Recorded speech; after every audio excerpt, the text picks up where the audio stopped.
Ito, sabi ng mga netizens, target talaga ngayon netong si Sara Duterte yung mga lugar na walang kaalaman sa ginagawa nila sa gobyerno.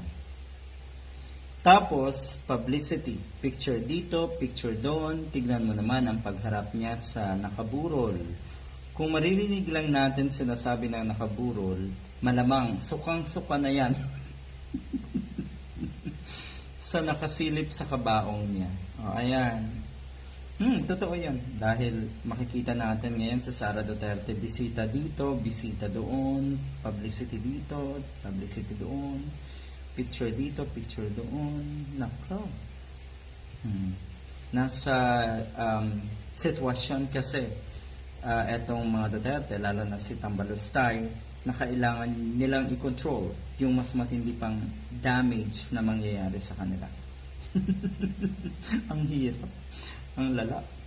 Ayon sa mga DDS at Mary Grace Piato, si Sara lang daw ang may malasakit, tapang at tapat sa serbisyong magnanakaw.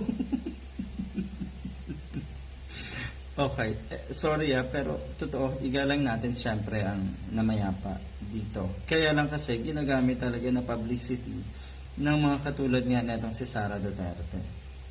Yung sitwasyon. Ayan.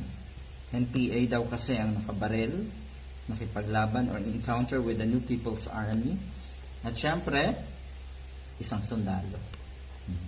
Bumisita ka po kaya sa isang namatayan na wala lang, namatayan, may sakit. Tapos, bumisita ka lang doon.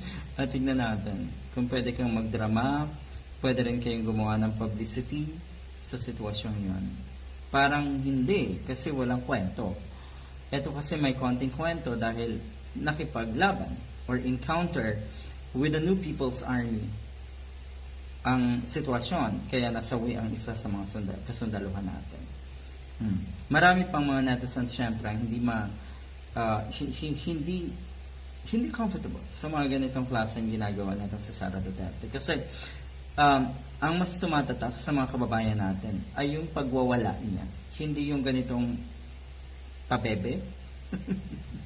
Hindi yung ganitong pa-cute na style. This is not you. Ito po ay panlilin lang. Malaking panlilin lang sa mga kababayan natin. Hindi ka ba nakukonsyensya, Miss Piatos?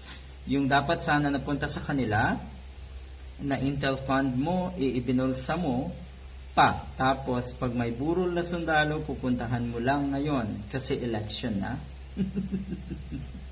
Expert daw itong mga katulad nga ni Sara Duterte at choosing moments with maximum emotional impact on fans with least effort. Masaklap, pero marami pa rin, si Sara Duterte, dinalaw. Ang isang namatayan, talagang napakababa, napakasimple. Diba? Siya lang ang vice president na nakakagawa nito. Mga ungas.